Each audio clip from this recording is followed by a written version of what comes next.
Here it is.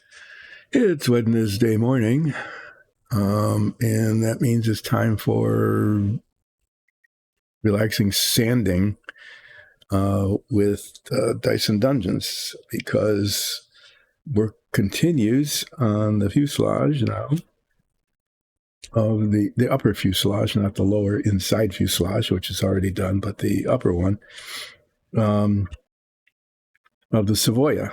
And that's what I'll be working on today, is getting this ready to be painted and assembled.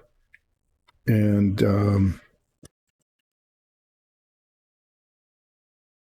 just thinking about how these parts are going to go together. The instructions are pretty clear, but I'm not sure the result would be good if I followed them. So part of what I need to be working on is, like I talked about at the end of the stream on Monday, is that the tail and the wing and the ailerons that go on the wing, have these green and white stripes because it's Italian. And there's decals that go on here to, you paint the whole thing red, right? And then the decals are supposed to be the green and the white, but I'm not sure that those will look really good. And so I thought about painting them on instead of decaling them on. And it doesn't look too terribly challenging because they're straight lines. Okay, so that masking should be straightforward. And I'm pretty much decided that's what I'm going to try to do.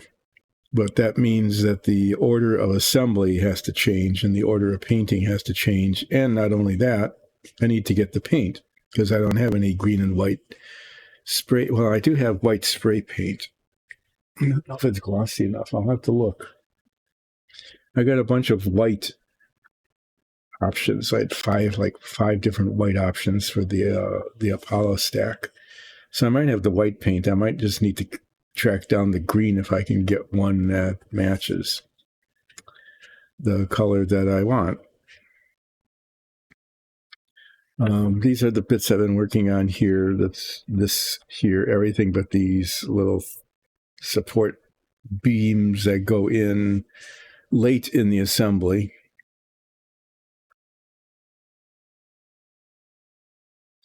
And in terms of painting, if I paint instead of putting on decals, I want to paint the tail, the vertical stabilizer, the tail, before it's assembled,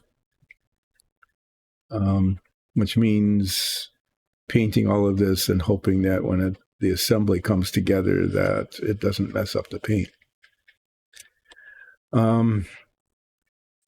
So I got these parts mostly prepped. I have to prep the fuselage. And then I think what I'll do,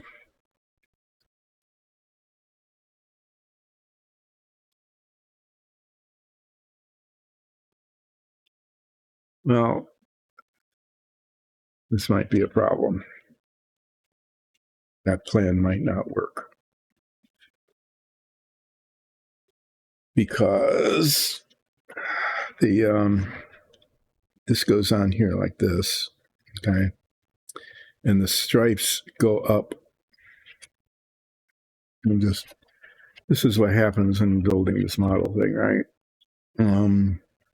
As you can see, the stripes go up here like that. Right along, the white is right along this line. The white is right along the junction line where the rudder, which does not turn, it's going to be cemented on, meets the vertical stabilizer. And the stripe goes up along here like that. But I was thinking, well, why not just assemble this and then do the stripe painting, right? Because then it would be together. But that can't be done. because when this is put on, this goes in like this.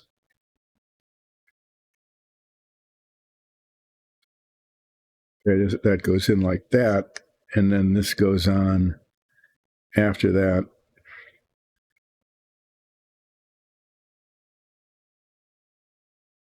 That, okay. And so this can't be put on first, which means either putting this together and then somehow masking this so that the paint doesn't get on the stabilizer. That's going to be a real pain. These will need to be painted separately. So the white bit here, right on the point here, mask right along the line, okay? Mask right along the line, and then paint that white. And then this goes on, and then this goes on, and hopefully it will. Well, it should. I mean, it's as long as this is masked appropriately. So that's what I'm planning to do. That's how I'm planning to assemble it. I think it would look better. I think it would look a lot better if those green and white stripes were painted on than if I used the decals. Sorry, my eyes are really itchy today. So I guess the thing is to get these ready for priming. All right. I might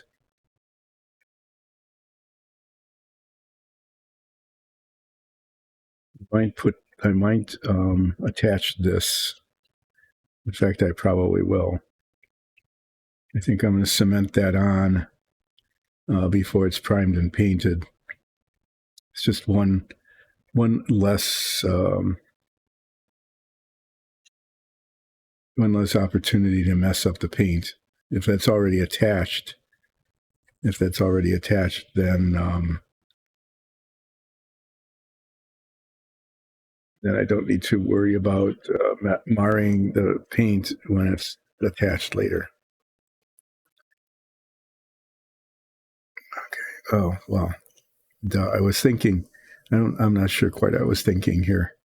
I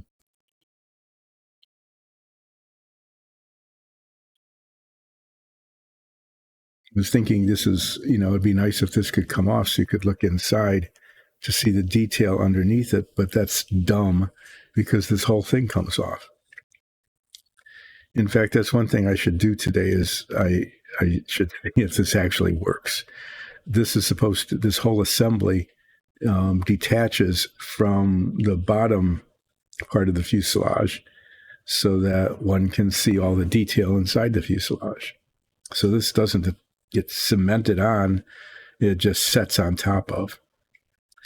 So I should do that today before I get too much further along.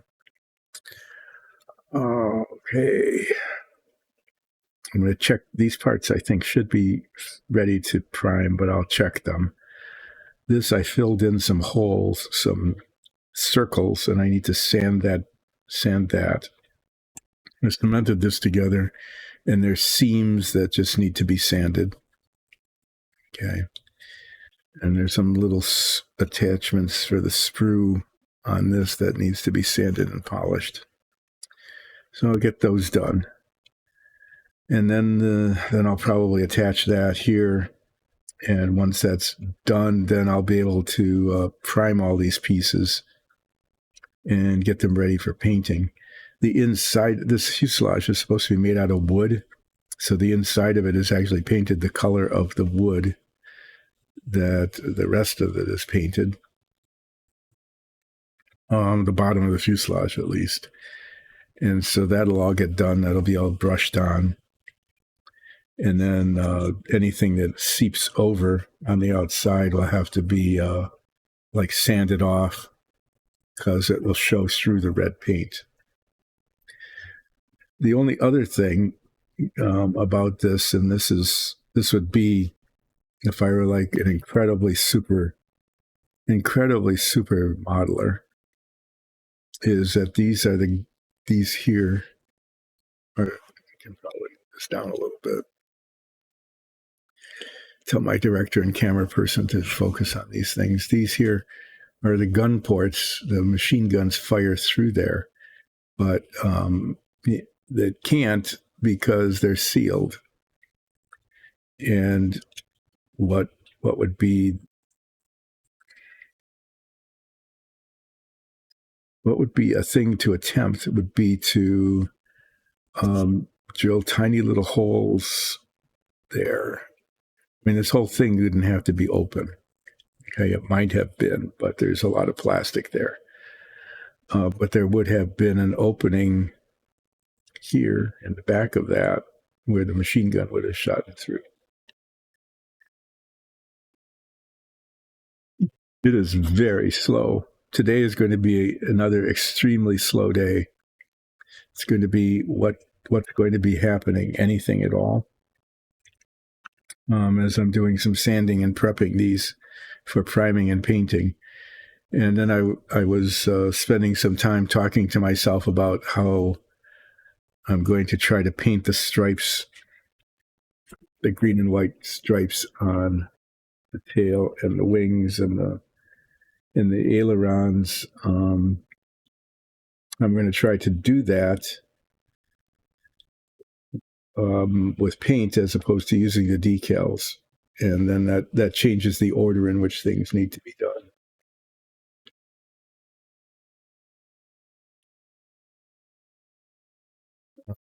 Yeah. Just really, really slow.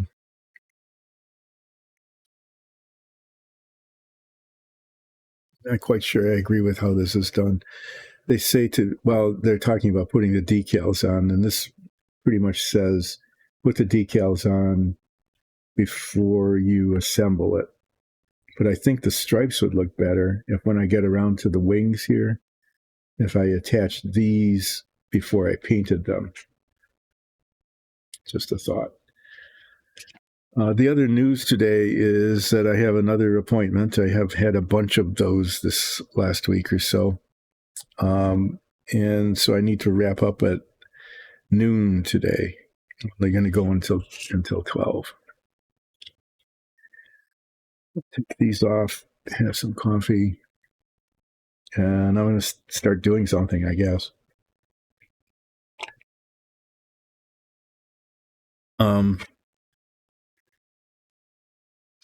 What the other thing I'll need to do if I'm going to be painting the stripes is that before I get too far along in the assembly, I need to get the paint.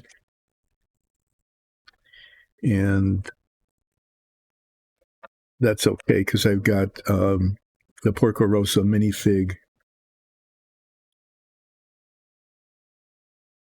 Tuesday. It's happening on Tuesday. Oh, I see. Okay. And so it looks like you might be able to play next week. That's pretty cool.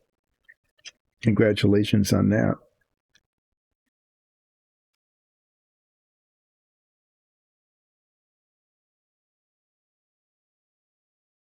I'm going to, these bits here where the screw is attached there they're really in a bad spot. So do my best to make them disappear.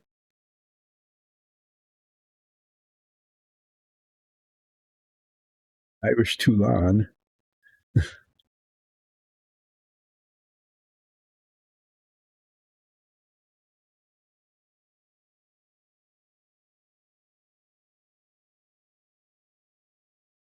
I'll be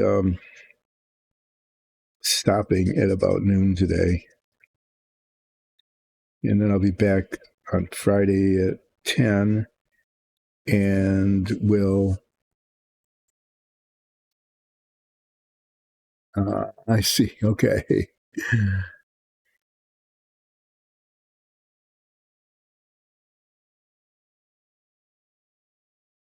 That should be fun.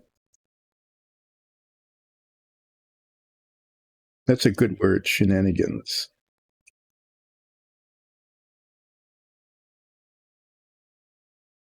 That needs to be used more often.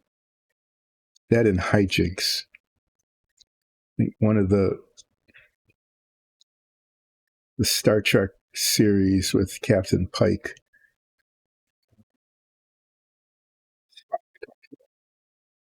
Hijinks. That's a good word too. Everyone needs more shenanigans and hijinks in their life.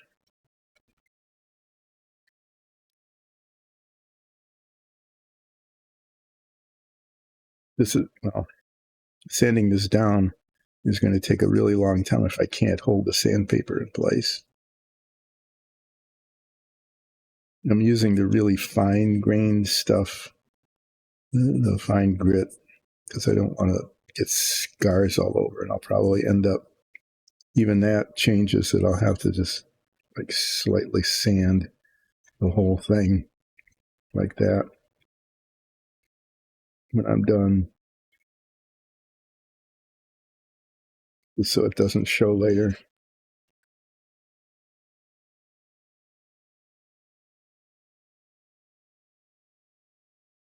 These things were attached to the sprue right on the edge here.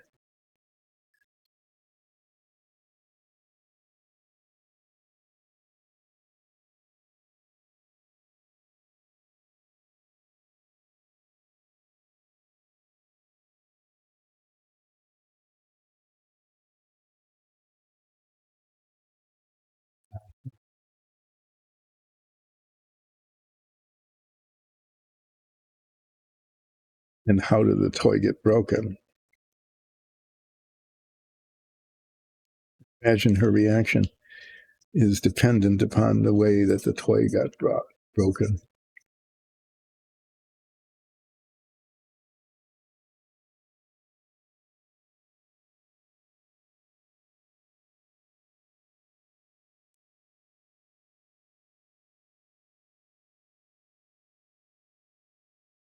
Oh, well, that.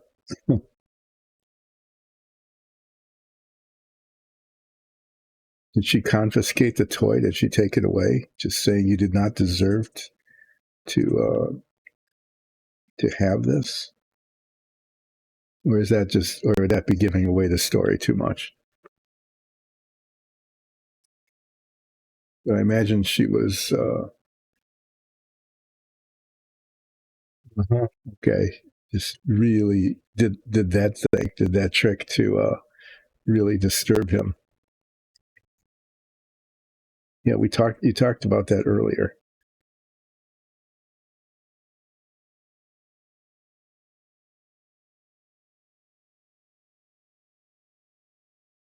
And to really upset the owner who deserves it.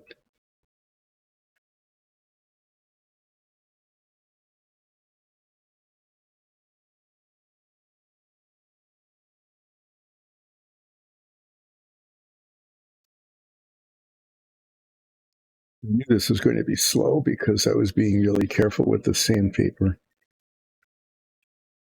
This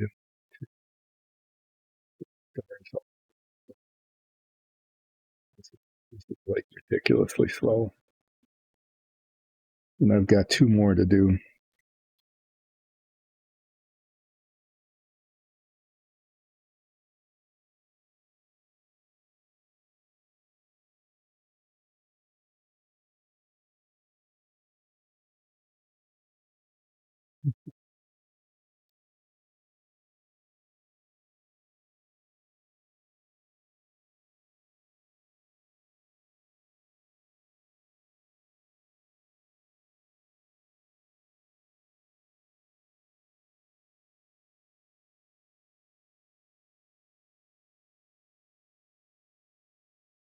Okay, that's a good shenanigan.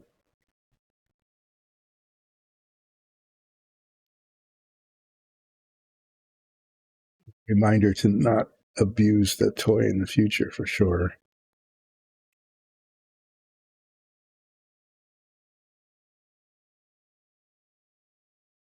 Getting so close but not done.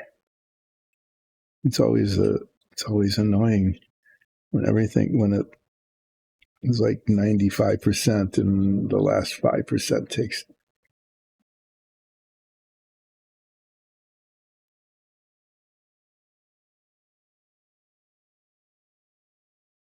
What does the enchantment do? How does that work? The toys give the child some luck.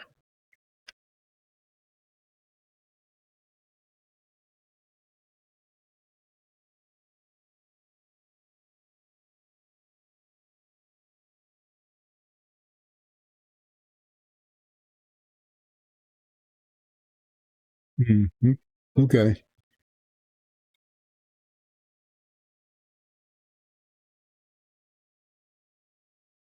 She does that for good toy owners, those who care for their toys and don't abuse them.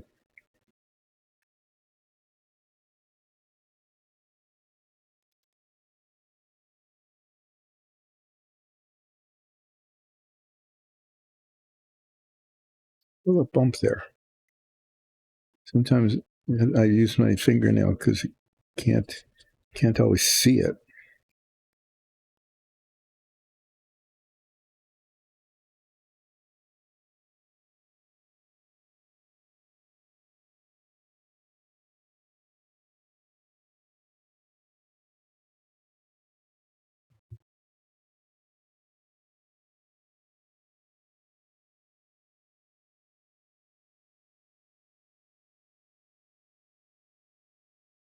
Just a little bit of help for the good kid owners, not those who are good at owning kids, but kids who are good owners of toys.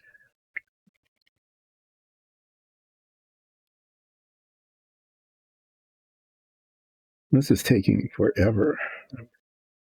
I'm really kind of sorry about this. This is where it's really tempting to use a coarser grade of sandpaper, like on the next one, so it goes faster. But that's also how I can make a real problem by having to polish out scratches, which sometimes makes a bigger mess than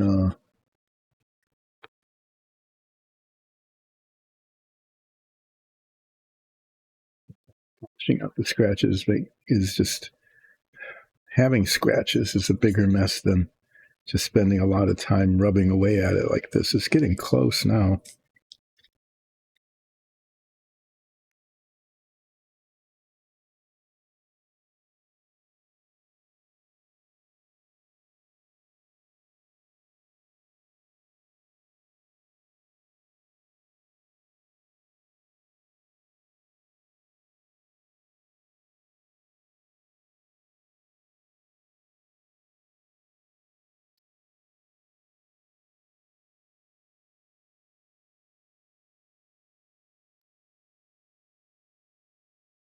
This actually has kind of a difficult life, having a secret identity like that.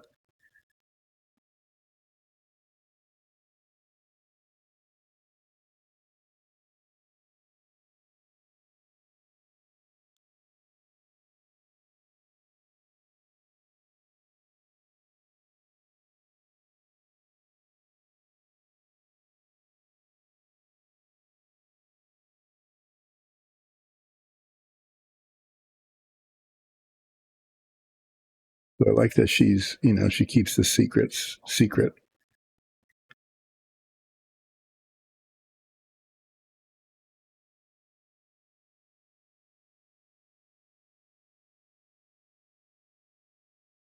I'm gonna miss. I'm gonna miss the results of your first session because I have to remind everybody that I'm traveling again starting next week. I'll be on Monday, but um, I won't be streaming Wednesday, and for a couple of weeks after that, I have to. I'll remind everybody Friday of what my return date will be. But it's it's a family trip I need to make again. It's been a lot of that this year, and so I'll not be streaming.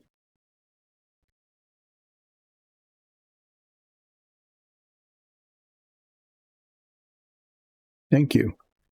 Yeah, it should be a good trip. Visiting, we have a granddaughter, and we'll be visiting her and her family, and then doing some babysitting. That's what grandparents are for, right? Their primary purpose in life is to babysit. So we're fulfilling that role.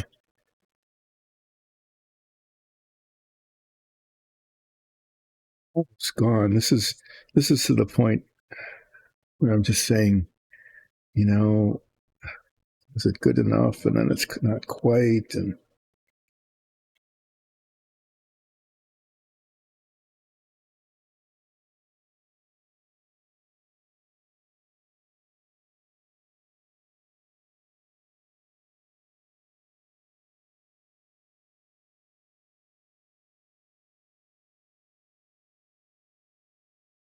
I think I'm doing more harm than good at this point.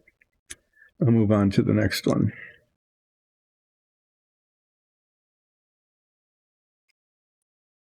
Yeah, we'll be gone for a week and a half.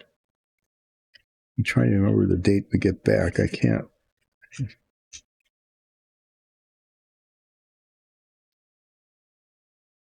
My calendar, and it's far enough in the future. I'm not paying attention to it.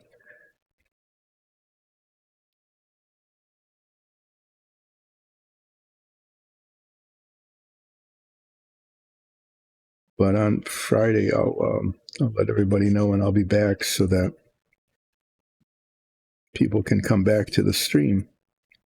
So while I'm not streaming, what everybody can do is look at some YouTubes of old ones, like when I was building the submarine or something.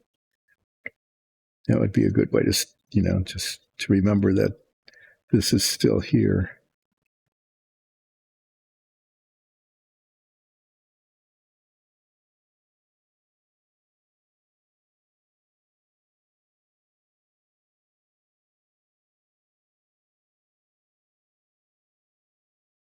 It'll be a fun trip. It'll be exhausting. It's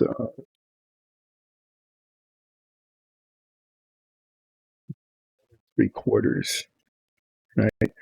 Not quite 2. Yeah. Very active.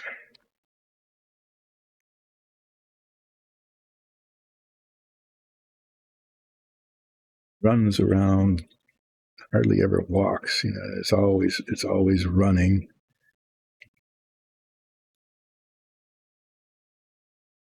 Play with this toy and then wants to play with this toy and then wants to read this book.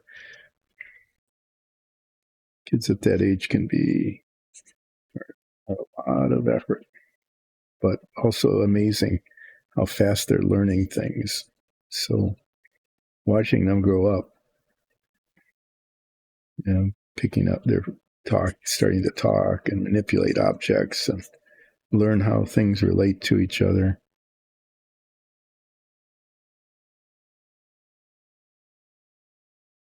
Colors and numbers.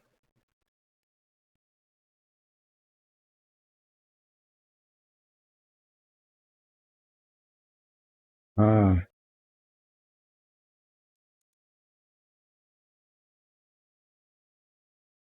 I like the clandestine magic. Clandestine, yeah, clandestine. I'm not putting a spell on you. I'm giving you a piece of candy, but the piece of candy does something, and probably in a way that isn't even noticed. I mean, it's not noticed that that's the source of it. He's a very, very kind character. Very kind.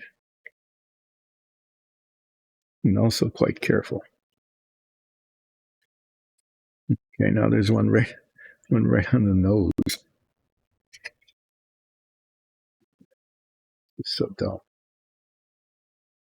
Would you put a sprue attachment right on the very front of the nose?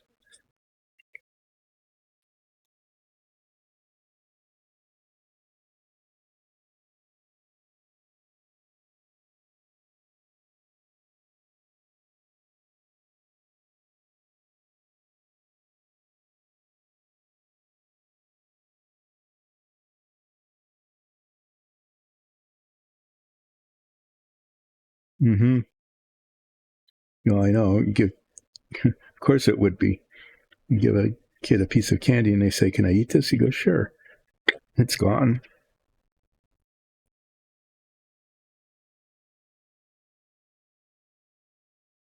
I like the way you thought through the different ways that she can do her minor spells without being caught. You know, where she's just really very clever about hiding her skills. It should be a lot of fun.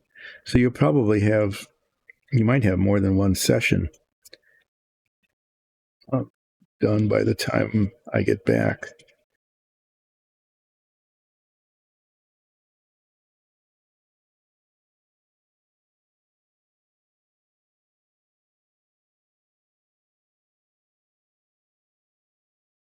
Be looking forward to hearing how it's going when I get back. Because I know you've been working on this character for a long time. It'll be hard to resist just getting the whole character development out all at once. Just parsing it out over the course of the sessions of the game when you spend a lot of time on something.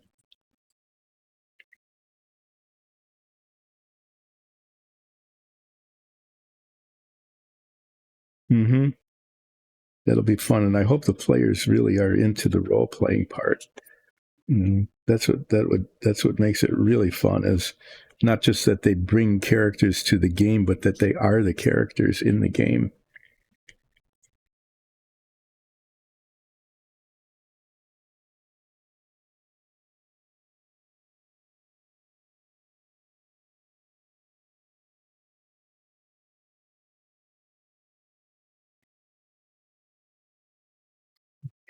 Got this stuff here. This works really well.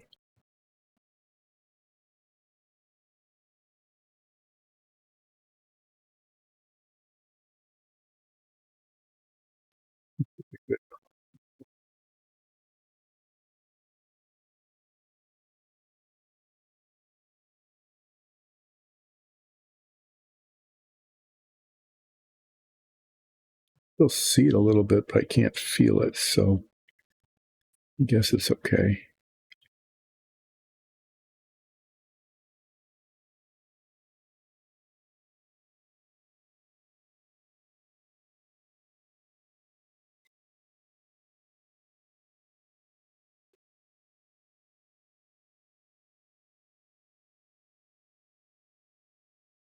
Okay. The inside of this has some issues too. There's some of these little circles, and I'm going to try to polish them out. Um, Successful I'm going to be.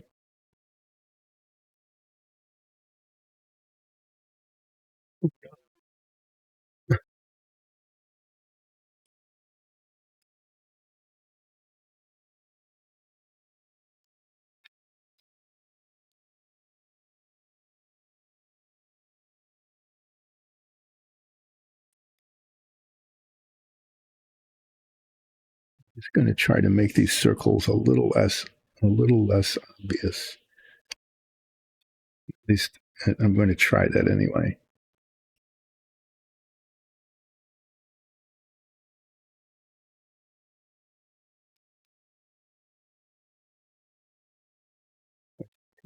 Off the edges of the circles.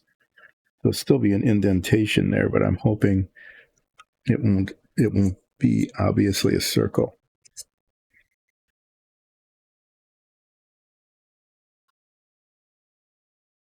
Piece of sandpaper needs to be just a little bit longer.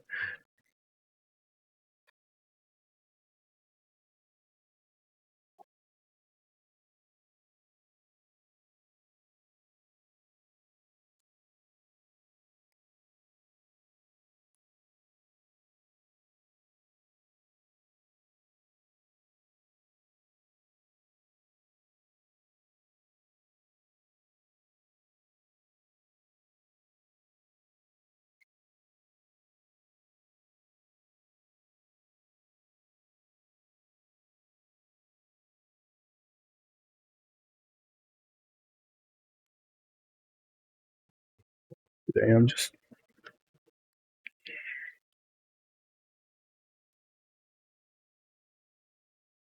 I find some of this prep work, it's not real skilled. It's just needing to be careful. It's tedious, and it should be unnecessary. That's the thing about it. It should be, there shouldn't be these circles there. They shouldn't need sanding. So it's just kind of annoying. Like I said, I can't get it out completely.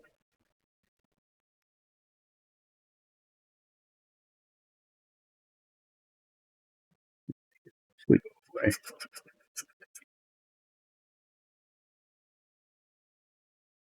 That, yeah, it's not going to be, you'll really need to know that it's there. You would need to know that it was there to begin with to see it now. This other one is a little bit more annoying. It's a little bigger.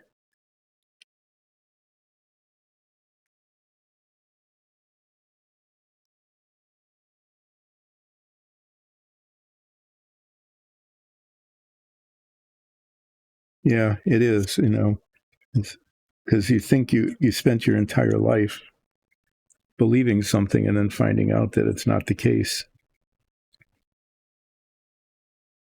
But then maybe she discovers that she's even better this way. She can do things that she couldn't do otherwise, like help these kids and repair toys and keep them happy. So does she have anyone? Her grandfather is sort of there to help, but sort of not at the same time. But yeah, it's got to be pretty difficult. It'll be interesting to see how the other players react to the situation.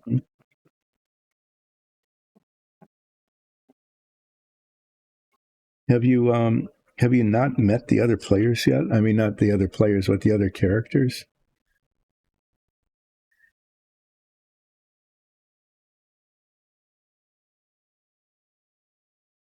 Mm-hmm. Everybody's been making their own, but they don't. You're pretty much just going to be revealing them all to yourselves when you start playing. Am I understanding that? Ah, yeah. That's really interesting. I like that.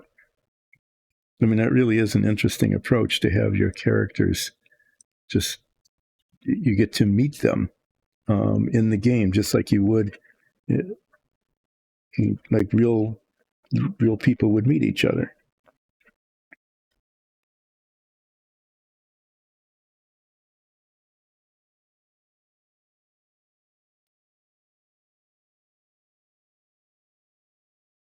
No, I mean, it just isn't the same at all. So that will make the game really pretty fascinating, I think. Because you don't just say, "Oh, hi, I'm a character in the tavern," right? That's how it always goes. But yeah, to have these backstories all developed. Well, this was going okay, and then I lost control of my sandpaper.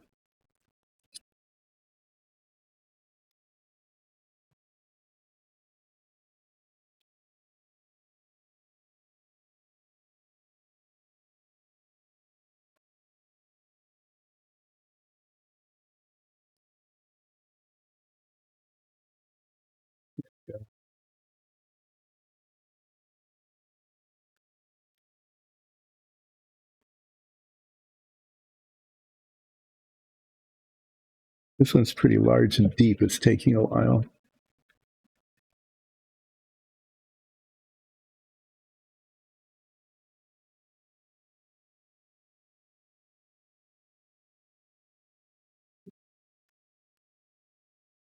Are they going to come visit her in her toy shop? Will they get to know her there?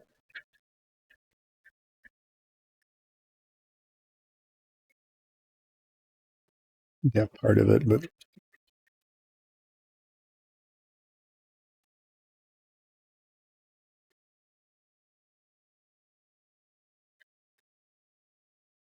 It's hard to tell how the sanding's going when I can't see it.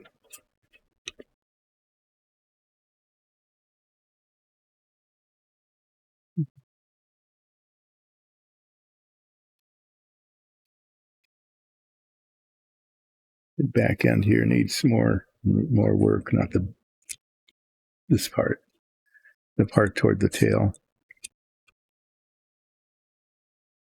Otherwise, it's coming on okay.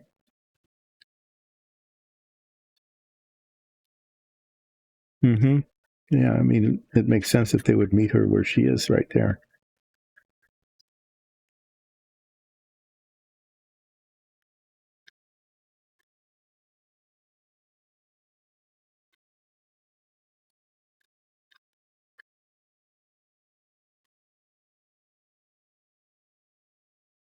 This is like a half hour of stuff that should not have had to happen.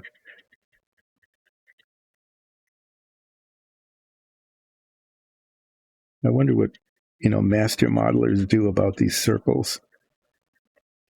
Because I know that they're not going to let them just sit there. They're not going to just put up with it. Because then it will look like there's just stupid little circles where there shouldn't be.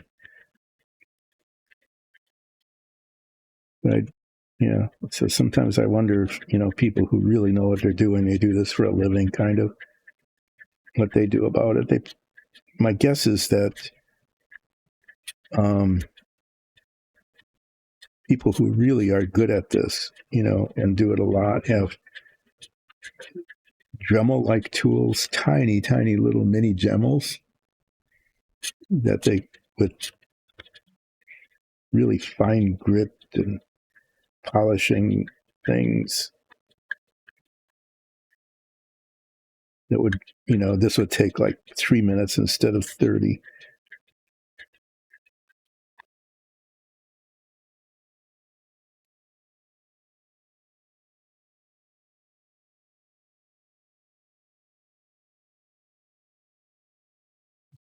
Really close to being gone.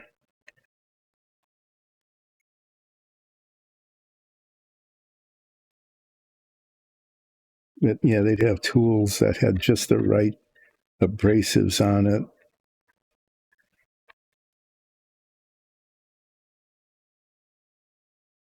That would reach in easily and polish the surfaces all just to the right texture. That's pretty good, actually. I'm going to just leave that. I have to make sure I clean this up, though.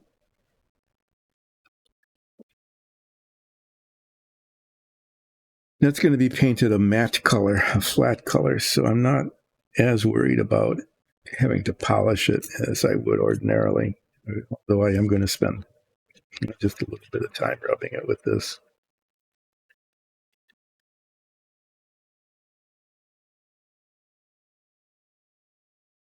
Yeah, I mean, that really is true. Having the right tools makes things so much easier.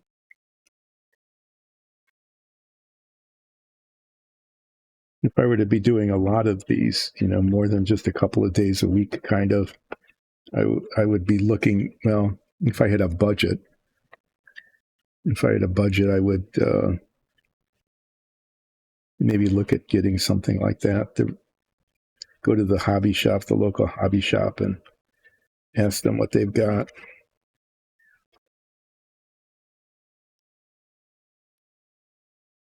Yes, it is. This is working. It just takes a long time. So I keep saying this isn't a how-to show, except at the level of how to do something on the cheap. If you don't have the tools and you just want to be working in your basement, kind of like I am, getting these things done, there's I can show you how to do it.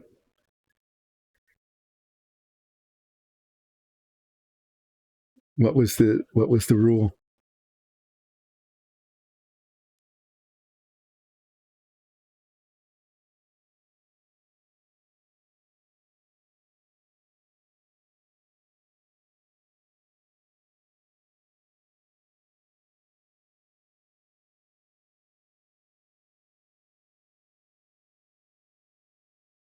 Uh,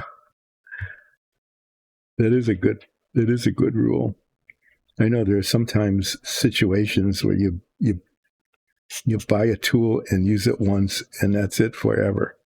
And you go, why did I invest in that, right? Especially sometimes they're expensive.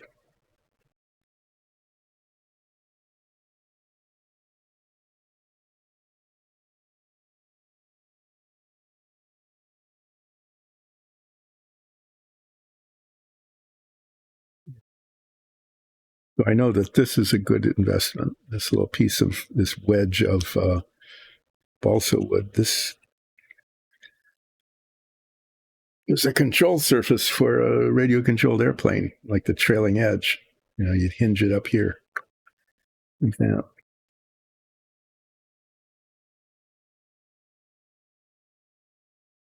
This is going slowly. I'm going to go back to this 800 grit.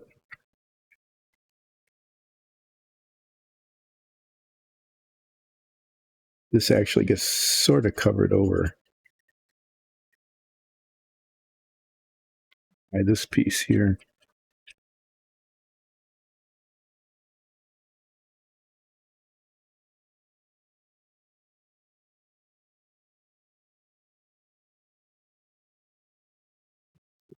Screw was attached. The screws were attached right at the top here.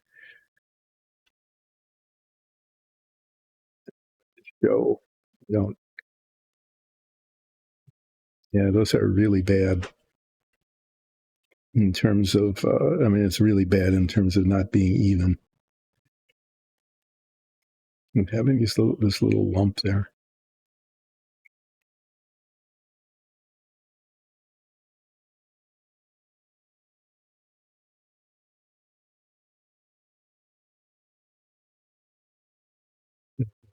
Down too much or sand it down too much because then the part won't look good when it sits on it. That the high point to not be a high point there, and then this is the leading edge, and I just want this to be polished.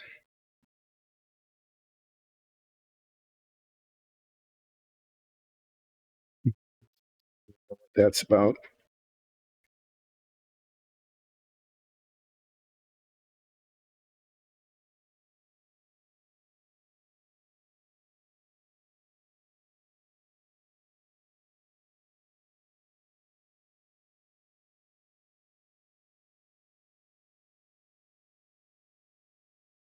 Mm-hmm.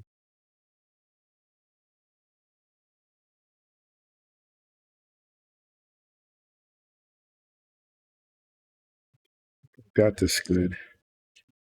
So these parts are ready to be primed, and then the painting.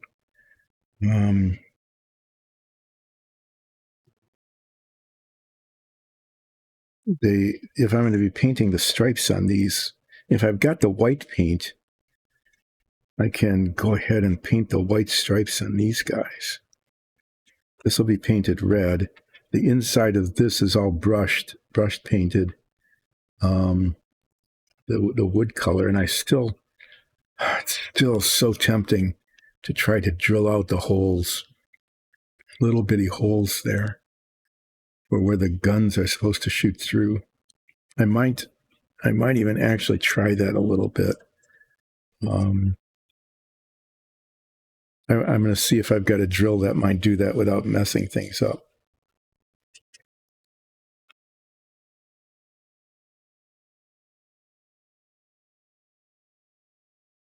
These are circles that were molded in and I filled with filler.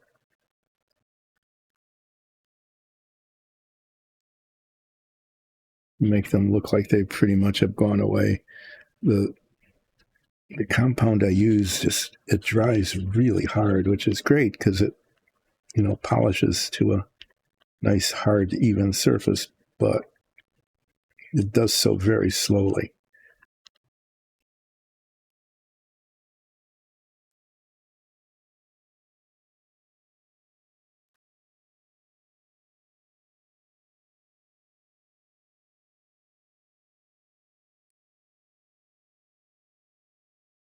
These will still show, but they'll look more like, they won't look like molded in plastic circles.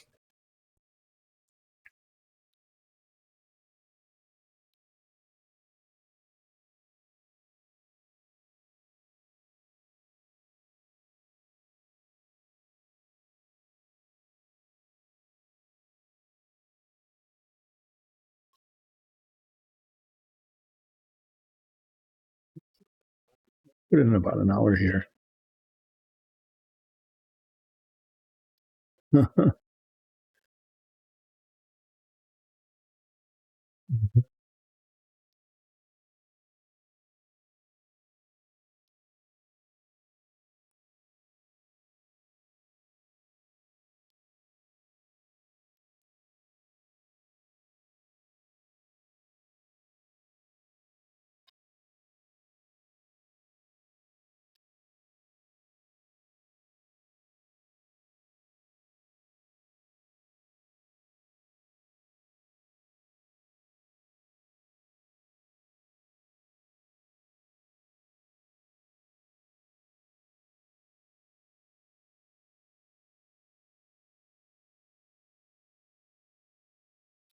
He's going on the stairs. You can't hear it down here because the microphones mask out all sorts of sounds other than my voice pretty much.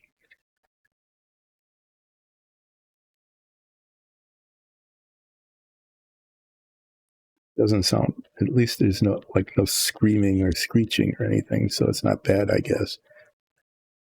It's just a lot of noise.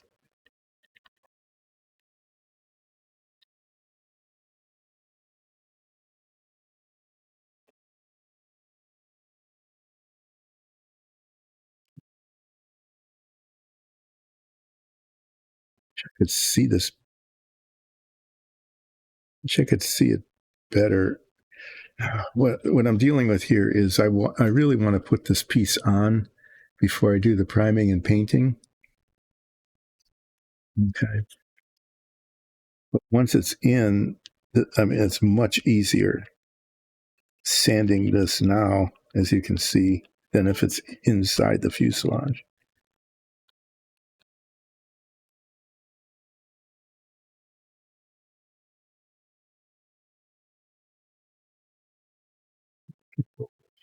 But I can't tell what it's going to look like if it's painted. It feels, it's just a little rough here. I'm going to sand away at this for another 5 minutes or so. See how it turns out.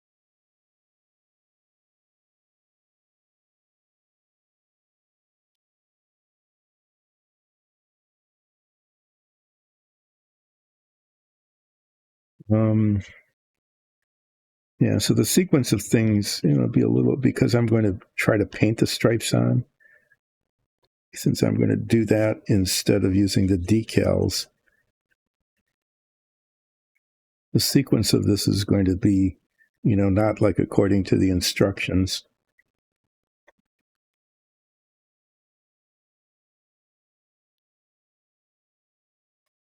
And will be delayed until I get back from this next trip.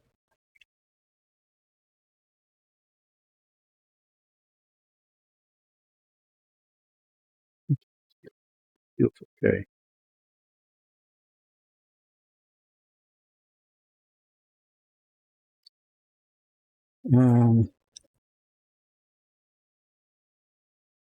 Yeah, priming and painting. Yeah, let's see, is that ready to go? Let me make sure this is going on the right way. The instructions say, no, it's not the intended use.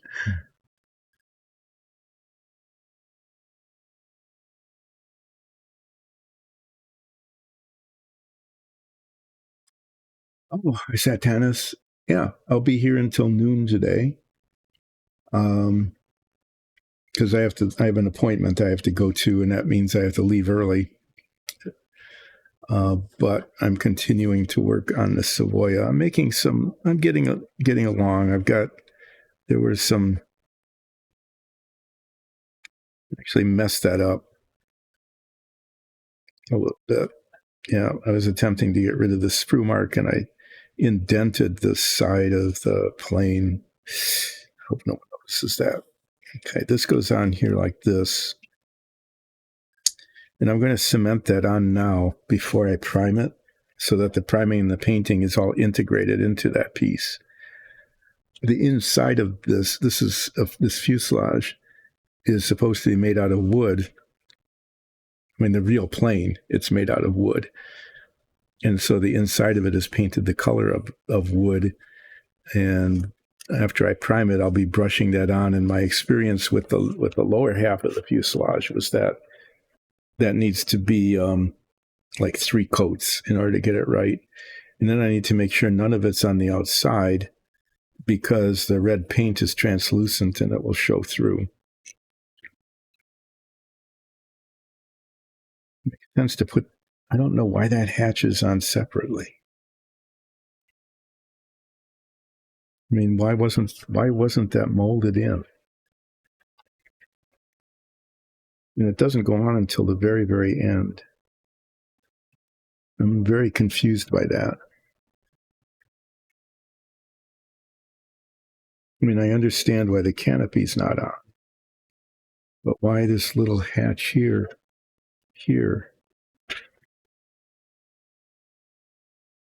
isn't molded in?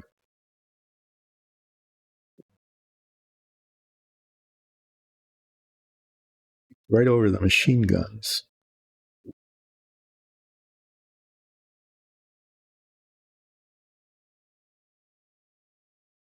If it's just supposed to sit on there, kind of like the engine cover, you know, so you can take it off. It just doesn't make sense. It would have been like just like anywhere else. It would have been really easy to make that just part of it. I can see why this isn't because of the struts. That I don't understand. Okay. So this I'll cement on. I'm going to just going to see what happens here. What I'm looking at is like right up in front here. Those are where the machine guns shoot, and they would shoot through a hole, but there isn't any hole there.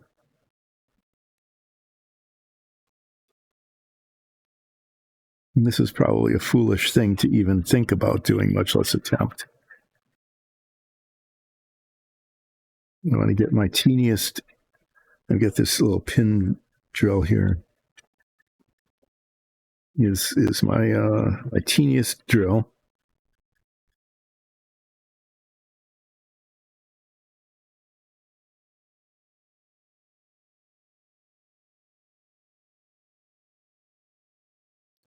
See what would happen. You know, it's possible. It's possible to drill out those holes. This whole slot doesn't need to be cut out. Okay, it's just a slot in the fuselage over which the things are fired. But if there were a hole there, it would look better.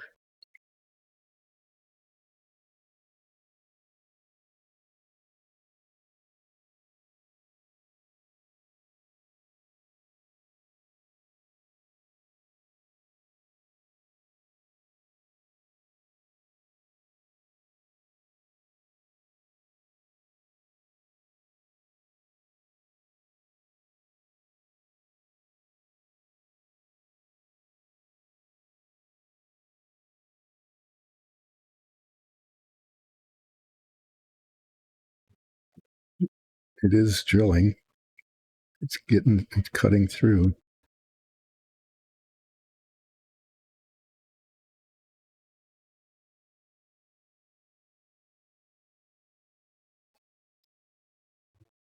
Look at that. I mean, I did it. There's a little hole there where the machine gun would shoot through.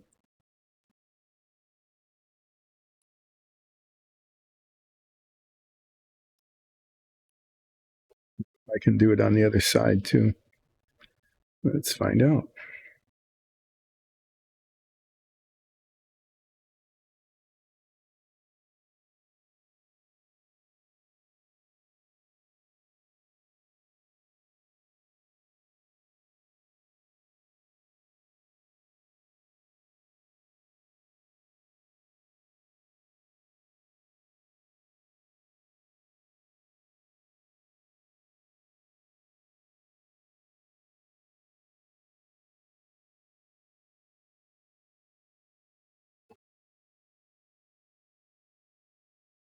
It came out pretty well. I'm glad I tried that.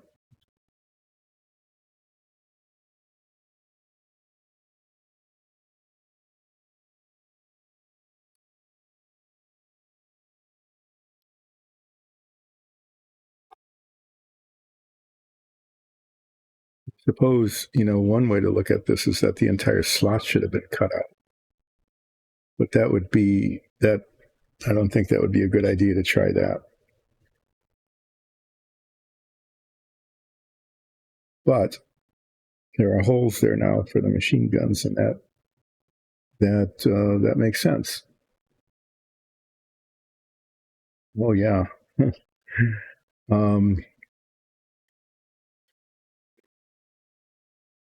Okay, that would be absurd, wouldn't it, to have the machine guns have actually projectiles, especially since they are the machine gun barrels are this big. Teeny. Wow. I'm just trying to think about what that would be like. So I did a real high class modeling thing there. I put little holes in the model that weren't there originally for the machine gun ports.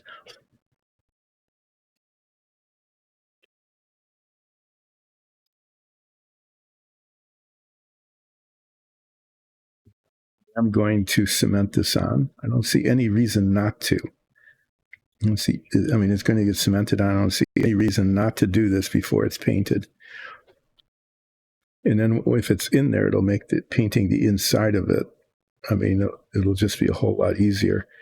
And I'll be able to play around with it to make it look maybe like there's a metal frame. Like there's a metal frame around here that's holding on the struts as a reinforcement for struts for the wing attached on the top. Because it's there. This comes off. You can look on the inside, and it's just this plastic. Why not make it look like it's actually supposed to be structural?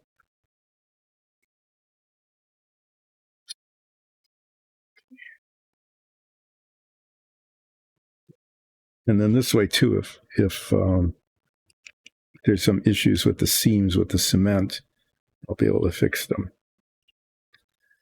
This is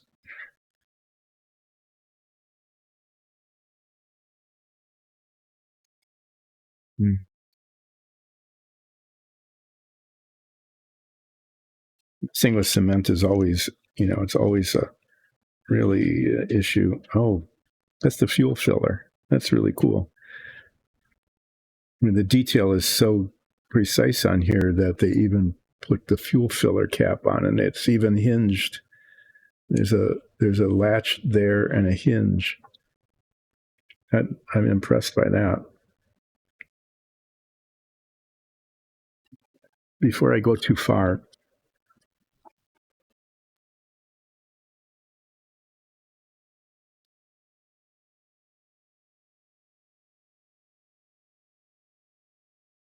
I want to see if this actually works. And what I mean by that, does it actually fit on the bottom of the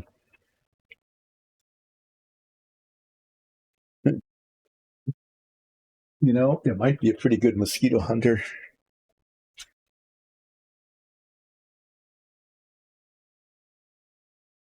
So the way this model is supposed to work,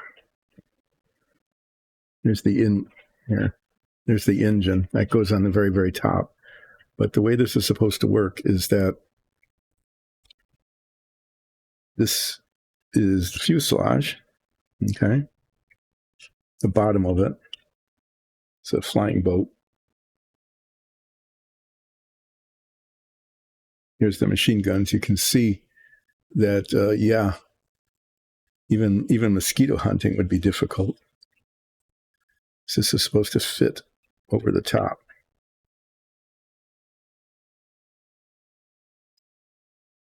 And it does. It works mostly. A little bit in the back here where it doesn't quite go together.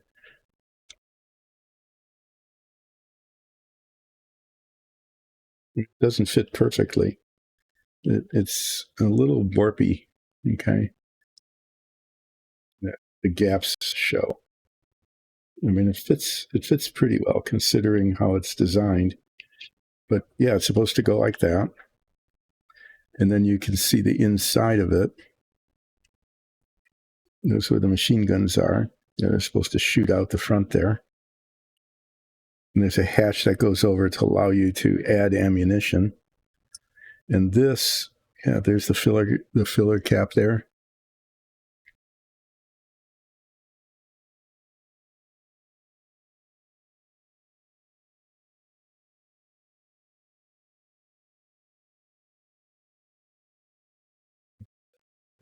This matches up with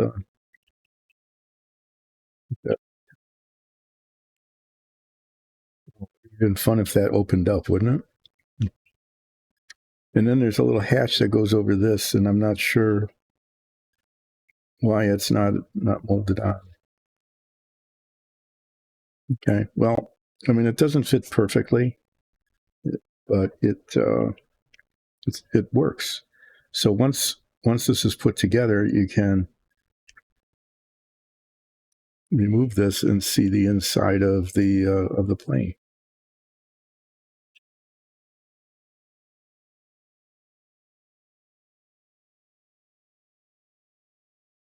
I wonder if those actually line up with the holes. I don't know. That would be asking too much. But I think this came out pretty well. The opinion, Annabelle. I really like Annabelle. I don't know why. Sounds like friendlier and more uplifting. Just like happier. And I think she would want a doll that was happy.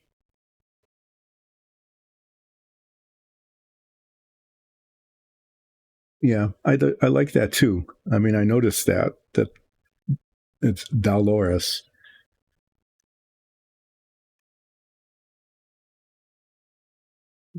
That's just my opinion. So, and the reason why. I'm going to put this back because now I know it sort of works the way it's supposed to, sort of. In the gun box here.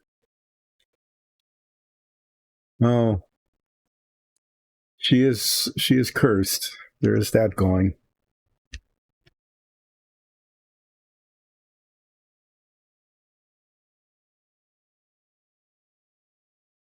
But yeah, I mean, Dolores is fine. I agree. I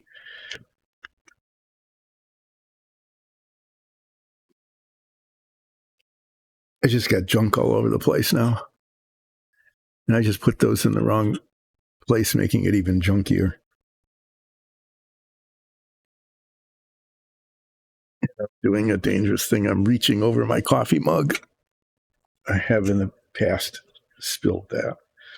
Okay. So in order to make some progress,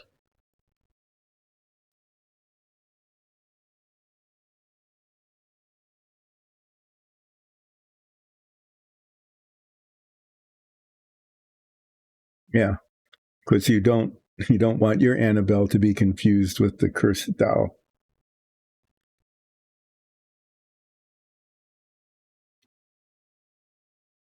Dolores.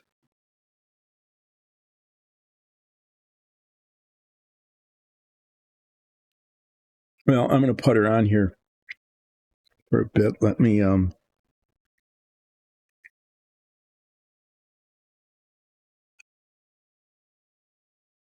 One way to cement this in, it's actually kind of a recommended way to do that is, but this is different. I'm sorry, I'm just talking to myself.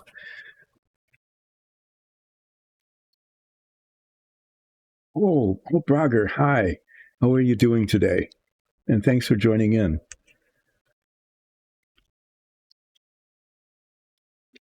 Those of you who don't know Old Brogger should get to know Old Brogger. And of course, say hello to her. Well, she doesn't know who I am, but just say hi anyway. And I hope she had a really good training session, a good practice. Is she going to do another competition soon?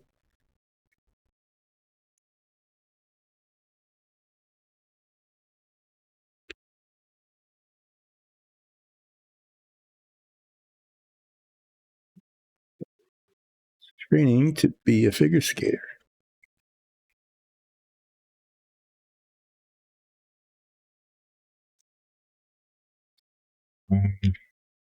Well, anyway, watch his stream. Just do that. It's my direction, my directive.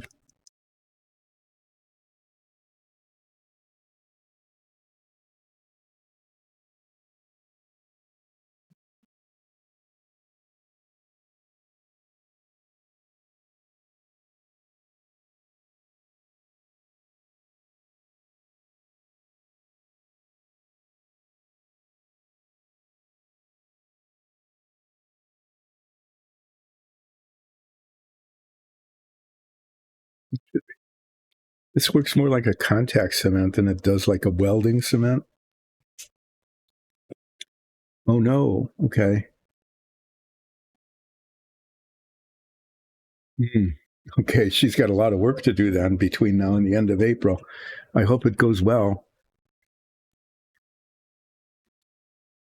And I'm looking forward. Maybe you can even do a video of her like you did last time, if she'll let you do that. I really enjoyed watching your daughter skate. She's really excellent. So have a safe drive. I'm going to be back on Friday and Monday, but I'll be gone again starting next week, Wednesday, for a while. So I'll have to catch up with you when I get back. But take care and hope that that you and your family are doing well.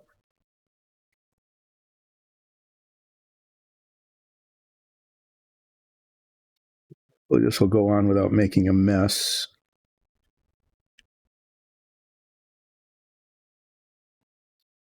A little bit of oozing out here. Just sand that down just slightly.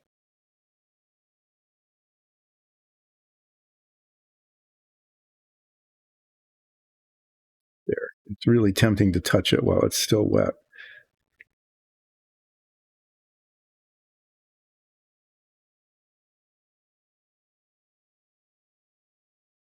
You can just see it because of the glossiness. Okay. The next steps, these are going to get primed. I'll probably do that tomorrow. And then on Friday, what I'll be doing is painting the inside of this, the color of the wood. And as I said, I need to do multiple coats, thin coats, in order to get it even. The bottom of the fuselage, the one that you saw earlier, it took 3 coats to get it done, and that was the right way to do it. It turned out, and it looked pretty well. Looked pretty good. Words.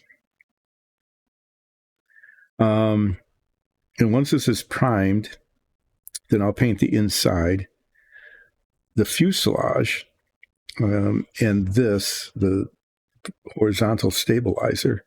I'll actually be able to paint these red. I'll be able to get the red paint on these. But not the tail, because I've decided I'm going to try to paint the stripes on. And I need to get the green paint. So while I am not trying to get cement on my fingers here. I'm going to move these. Yep, here I am moving things. I'm going to jump here to the wings.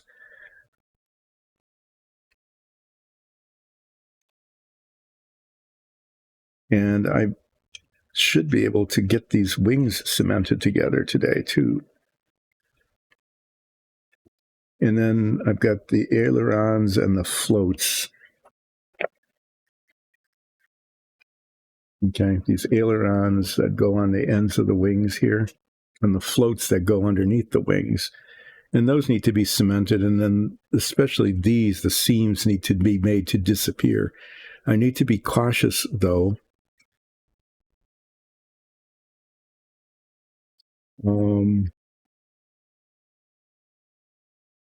Make sure that the right parts get attached to the right parts. And I've had some success in the past labeling, just keeping tape on and labeling them appropriately. And then I've had some real lack of success not painting over or forgetting about where yeah.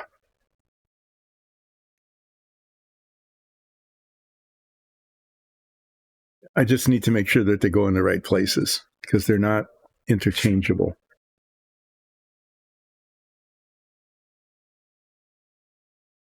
These are. No, the ailerons are. They're the same on either side. You just flip them over.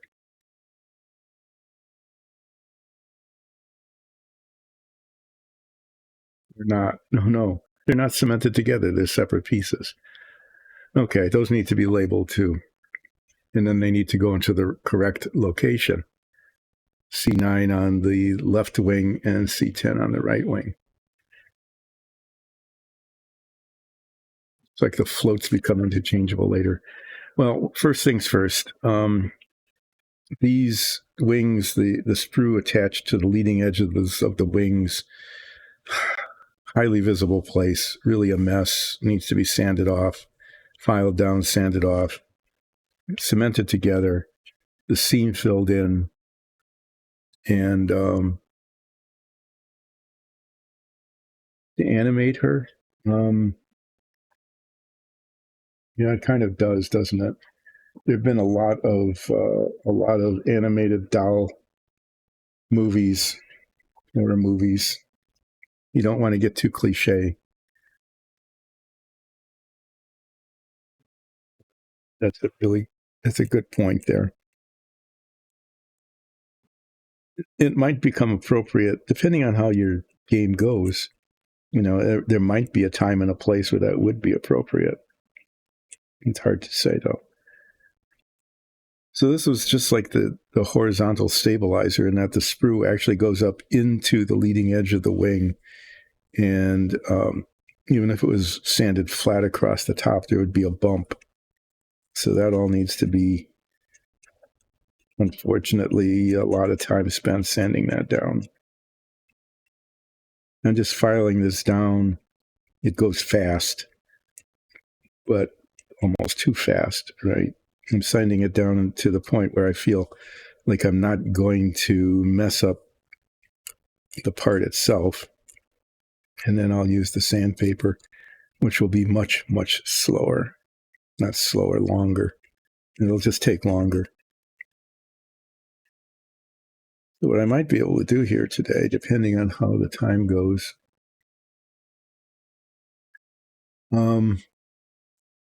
yeah, Dolores can be, well, yeah, marionetted. Because you've got the strings to manipulate her. And that's actually a pretty good way to do things. You know, you can marionette unwilling participants, but also Dolores.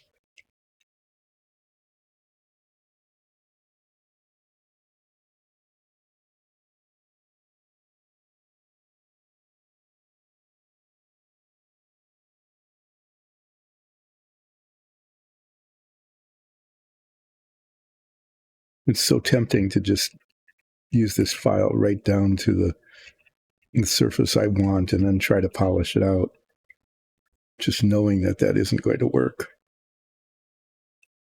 And I know that from a sad experience where I've done that and then looked at it and had this gouge from the file. And it took longer to fix that than if I hadn't messed around in the first place.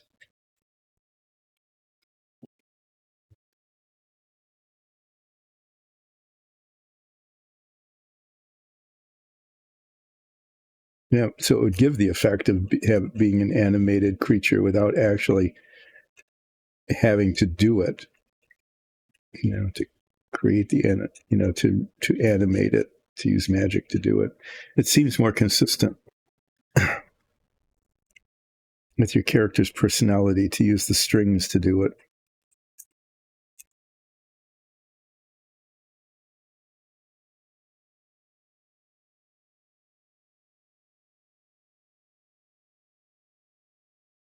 Just to remind everybody that I'm going to be finishing up around noon today because I have an appointment I have to go to. I'll be back on Friday, and I will be doing the normal hours. I'll be doing it from 10 until 1. Despite what it says on whatever the screen is.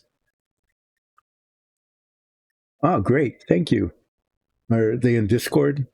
Is that where I should look for them?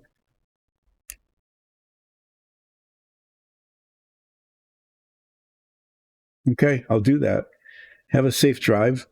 Congratulate your daughter on her swift recovery for her April competition. And maybe you'll be able to check in again on Friday. We'll hope to see you then. Thank you for dropping in.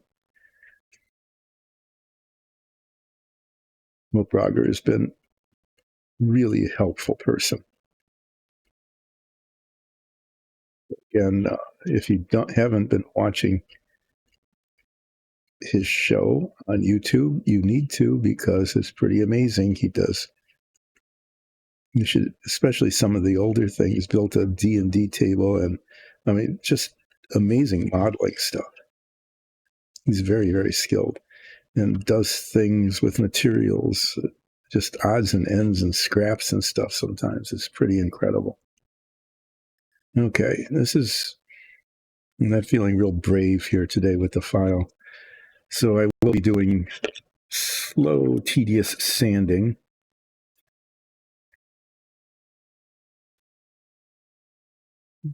Good stuff here.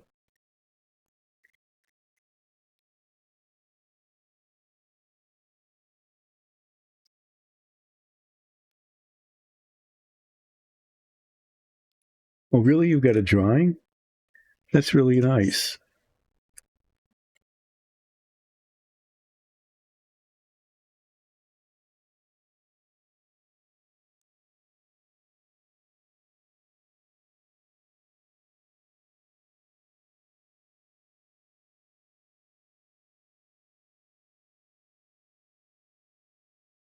What I'm trying to do is make this nub here, that the remnant of the sprue, disappear on the leading edge of the wing.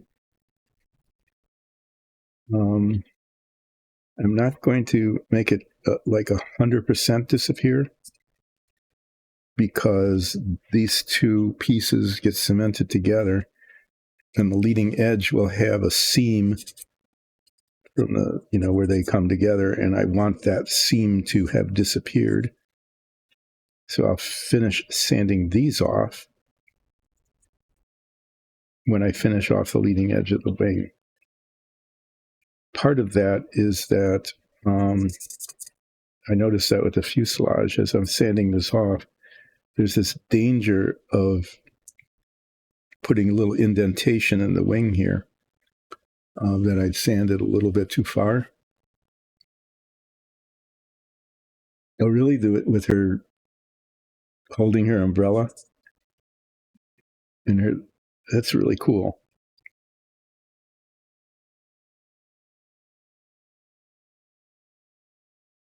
That's a really nice thing for someone to have done. Especially people who are talented, at drawing, like Garnicki is. what I'm saying though is that there's a chance that if I sanded it too far, I'd put like a little divot in the wing, which would be okay if it was exactly the same on the top and the bottom. But otherwise, if they don't match, then it's a challenge later. So I'm going to get this like 90% done and then finish it after the wings are assembled, so that if there is a little indentation there from sanding these off, it's on both parts.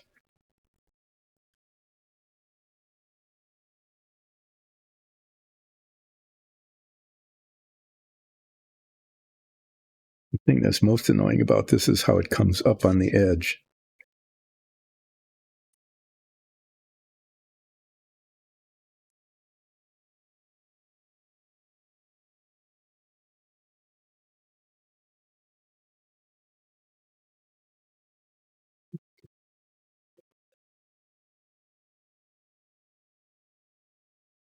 This will be okay if I can get this done today. Even nicer if I could prime it, but the cement needs to sit. So priming and the painting will just be off sequence compared to the rest of it.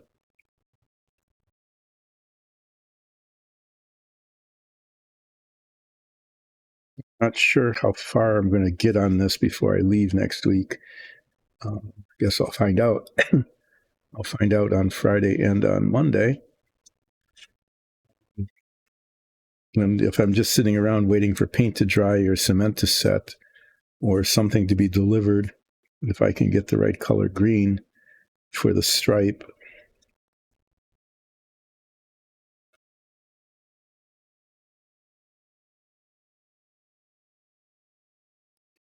It's tempting to just paint it on by hand, by brush, because I'm sure I have the right color, but then it just wouldn't look right, even though it's just a little stripe.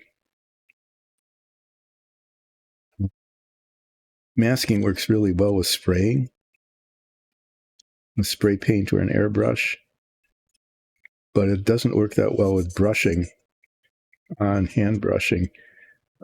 The paint seeps in under it. It doesn't work.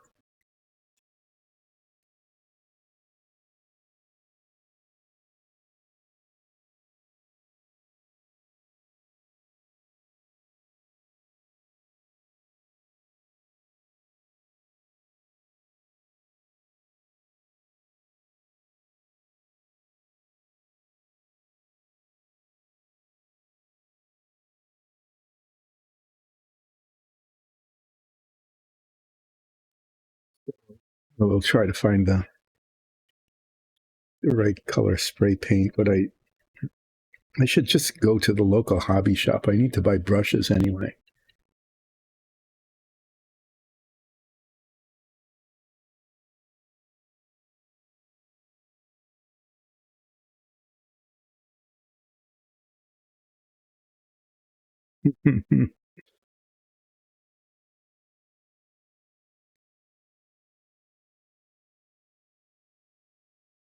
It is.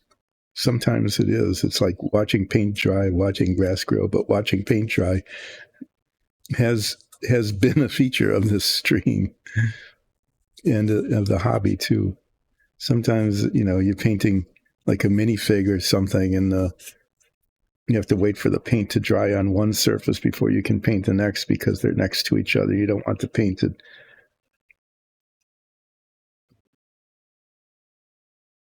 like blend in or melt into the other color. You want it to cover it, not melt, not bleed into it. That's the word. That's the technical thing, bleeding into.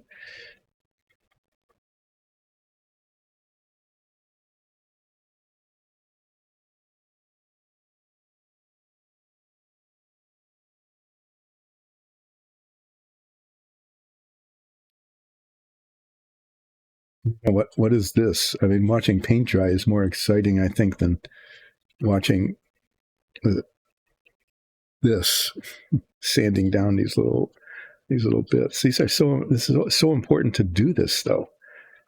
That's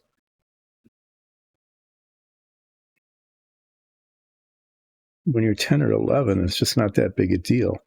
You kind of scrape it. If it would show like that, okay, the screw before I would put these parts together. So maybe I'd scrape the edge with a single-edged razor blade kind of thing. Those were really handy at the time. They were sharp on one side and not on the other, so you could actually hold it without cutting your hands like you would on a double-edged blade. I'd probably just scrape that a little bit so it didn't show as much, but I definitely wouldn't have been doing this. Didn't even have sandpaper this fine. Didn't even know it existed.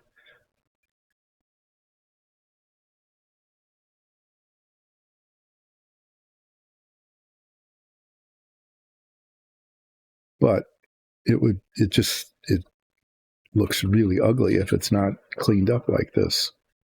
It'd just be bumps all over the leading edge of the surface here. Need to make sure that it's not on the bottom. Interfere with the cementing of the things together. I mean, if there's a bump there, it'll create a gap.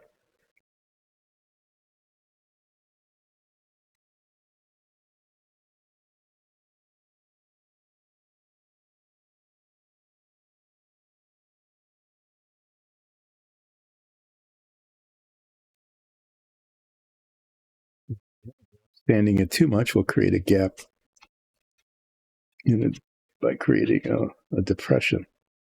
So there, enough of that.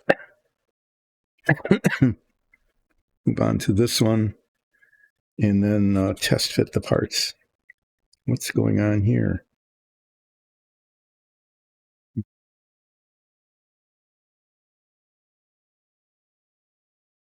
Even anything there that could have been an issue. Is there?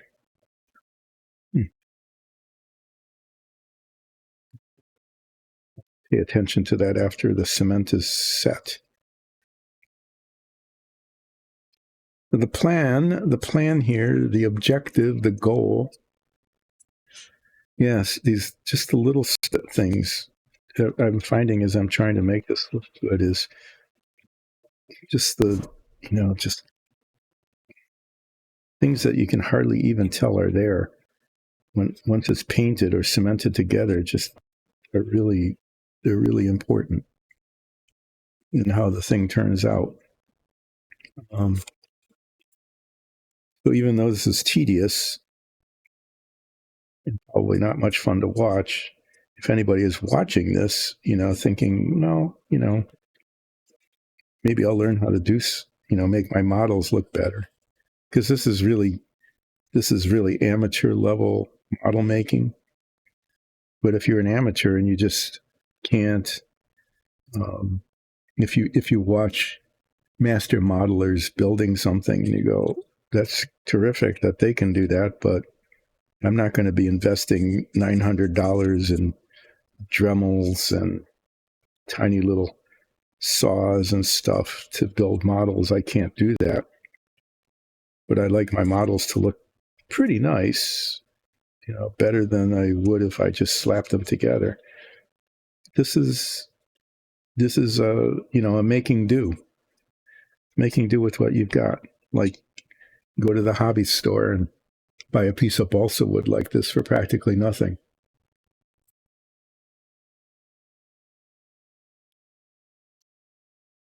Yeah, I know, that's it.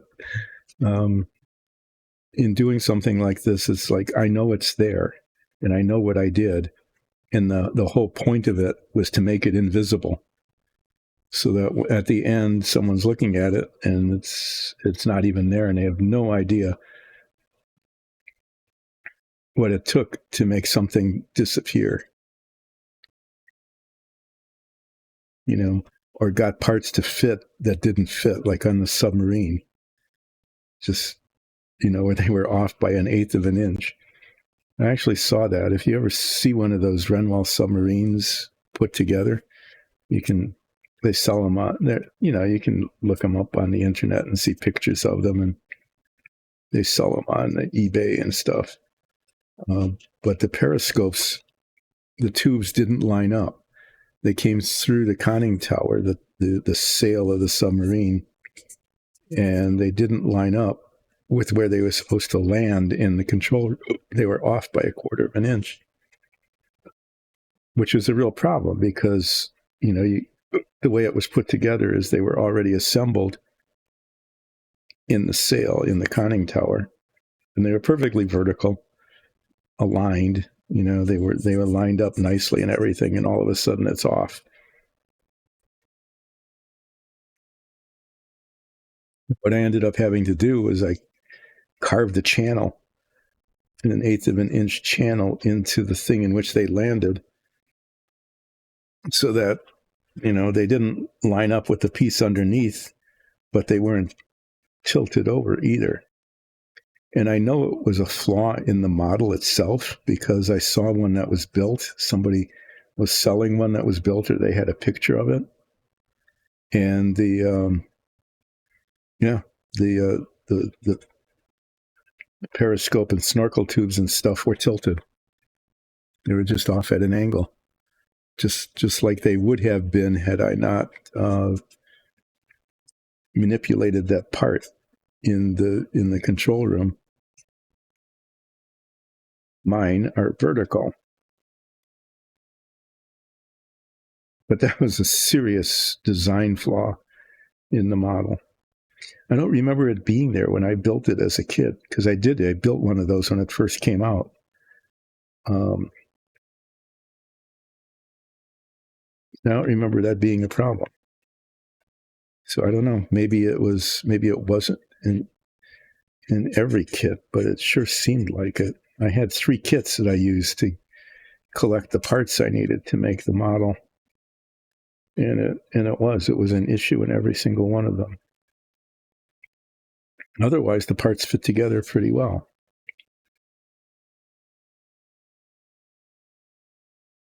Okay.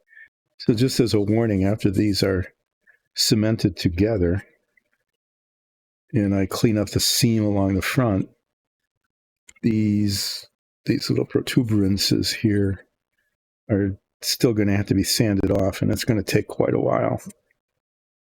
They're not giving up easily. But again, I'm not going to do that until they're cemented together, because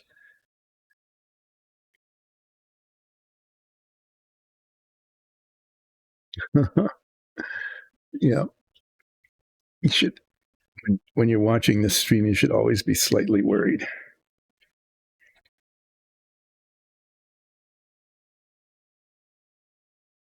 At least every other month, I'd say it's like that about every like 7th or 8th stream, maybe every 10th. 1 out of 10. That's a nice, easy to remember number. 1 out of 10 times, there's just a big oops, like a major oops, when I had to completely redo the finish on the engine compartment. When I had primed it and painted it, and I thought it was ready for assembly, and I had to just wash and sand the paint off, reprime it, and start over. Took an entire set. It was 3 streams. Took 3 streams at a couple hours each to fix it.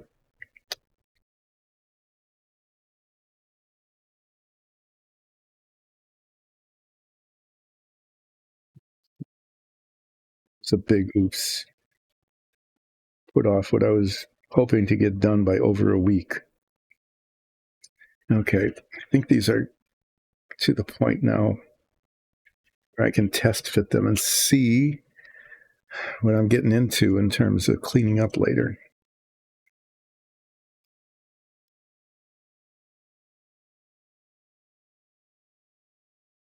Seem to line up okay.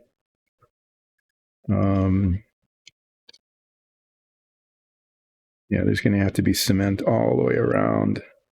And in this case, I am okay with it actually oozing out a little bit on the edges, because that way it will fill in the gap between the parts, which doesn't show very much, but it will do a little bit. The parts seem to fit pretty well. So I am going to take the bold step of cementing these together.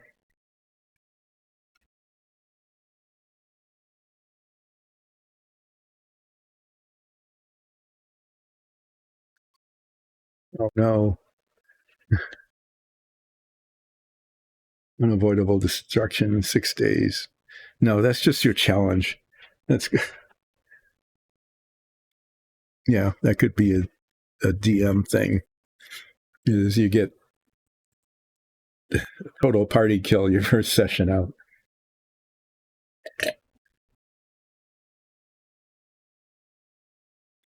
I'm going to need a bunch of these clothespins. I'm sure you can spend hundreds of dollars on little clamps. You know, when you put these together, you want them held, right? You spend a bajillion dollars on little clamps. They have little rubber tips on them so it doesn't. Hi, Enforcer. Thanks for dropping in.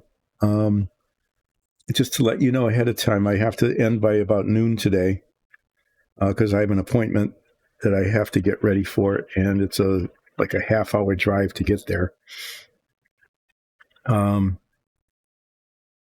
But thanks for coming in, and it's going okay. I'm making some progress today, slowly. It's all slow and tedious.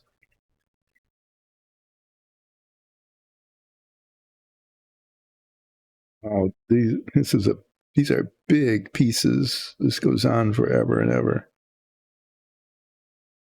As I'm just putting the cement on. Get it around all the edges because I want the edges to be nicely held together.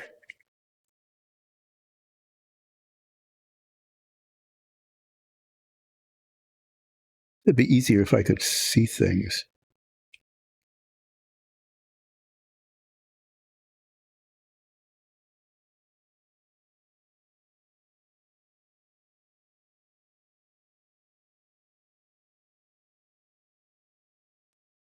I just got cement in the, yeah, it's mainly on this side. I just have to be careful.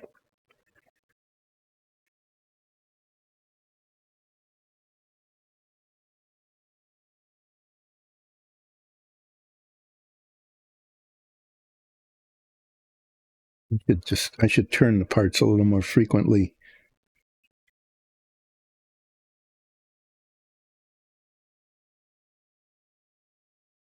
I just want to be careful there. That's where the ailerons go in. I don't want to fill those with cement and have to carve them out later.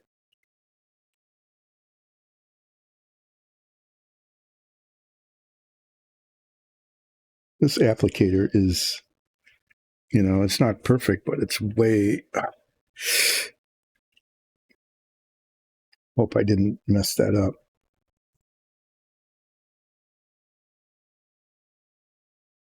I have to do some major refurbishing there. I don't know if you saw what I did. I turned this over, and the top of the wing, the visible surface of the wing, touched the cement there, and I hope it didn't leave a scar. Okay, now trying to pick these up and get them together without getting it on my fingers. Here we go.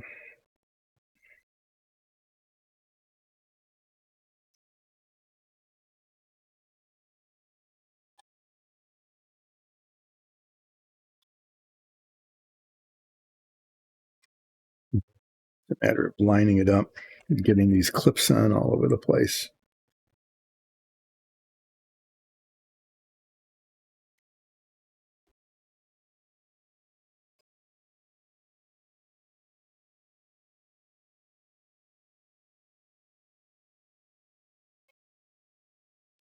I have a lot of these clothespins, so I'm going to put a bunch of them on here.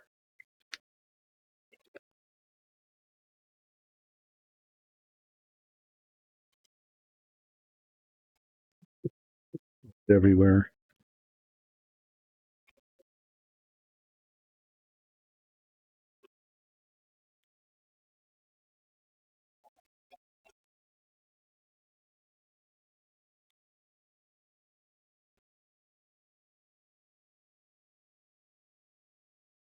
It's not good.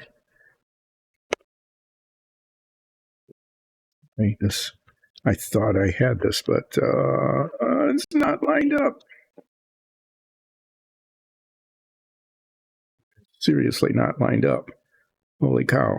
What the hell? Sorry.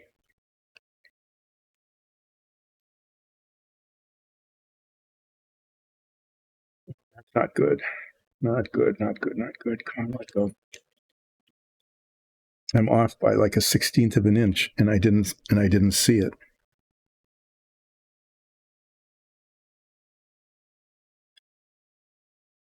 To get this to let loose. Wow. Okay. There was no oops here yet today, but now there is. I have made an oops in a major way.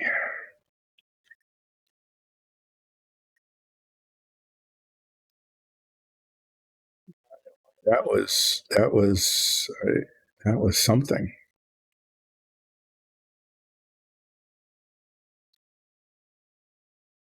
Still not. There's supposed to be like little pins and stuff on here that are supposed to align the parts.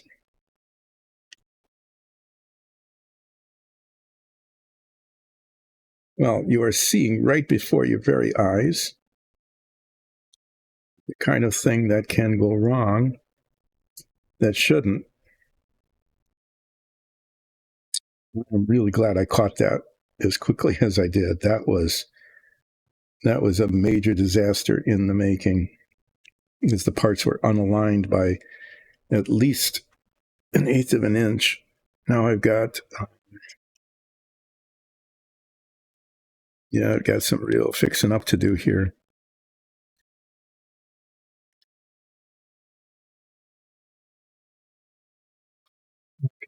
So these clamps.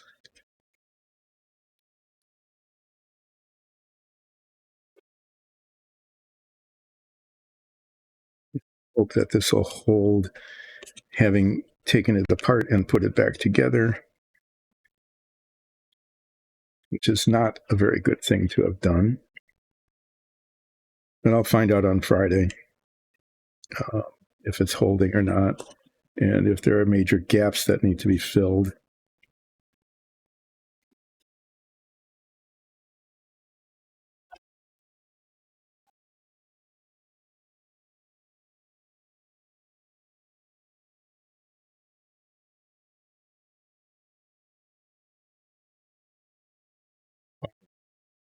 Okay, that was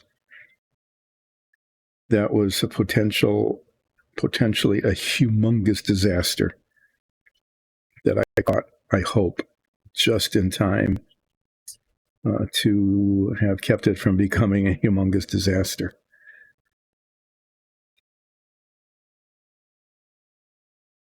So sorry for not paying attention to what's going on in chat. I was trying to salvage this. Okay. Well, the leading edge of this is now kind of rough, but I'll be able to polish that out. It's nothing compared to the eighth of an inch of misalignment that I was looking at before, though. That was something. Yeah. So yeah, that's what happens on this stream. This relaxing, not very relaxing. A disaster could happen at any moment with Dyson Dungeons. But as I'm wrapping up for the day, and I'm going to just stop messing with this here soon. I've got a couple more of these to put on.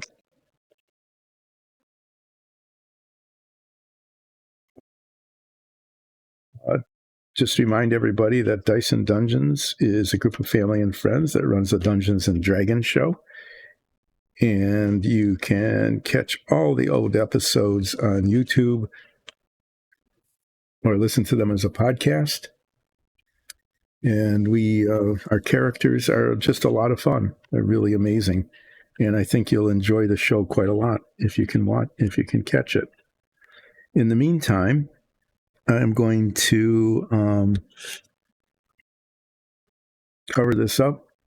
On Friday, I will be filling in and sanding down the seams on the leading edges and the trailing edges of the wings to make sure that they, so that they look good. Finish up taking off the little bits of nubbins from the sprue. And hopefully, words aren't working for you. Uh-huh. See you, Enforcer. Come in back on Friday. I will be doing an entire stream from, the whole thing from 10 until 1. But today, I'll be wrapping up in just a little bit because I have to go to the appointment that I have. This is pretty much ready to be primed. I'm going to be doing that tomorrow, probably, so that I can get some painting done, actually, on Friday.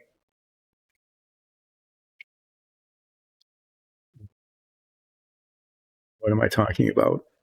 These bits here. Those will get some priming done. And then I'll be painting the inside of the fuselage, the wood color.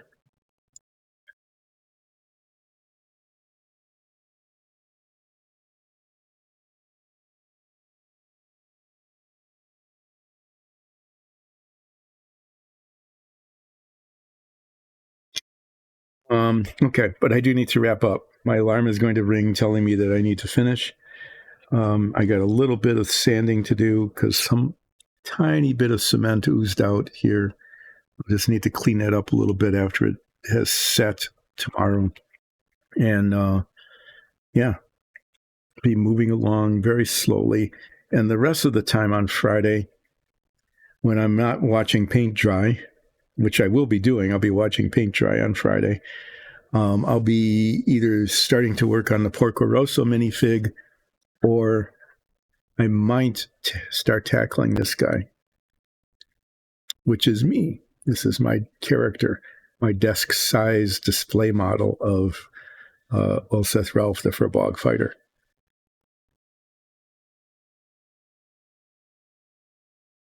Yeah, thank you. I'll be back 10 o'clock on Friday. I'll be going until 1, the full day, the full stream, not just a partial stream like today, because I don't have anything else that I have to do before Friday evening. So thanks, everybody, for dropping in today. Thanks for joining in on chat. And, and watching my face be behind the ring camera here. My director and camera people were not on the ball today. See everybody on Friday. Thanks again. Take care.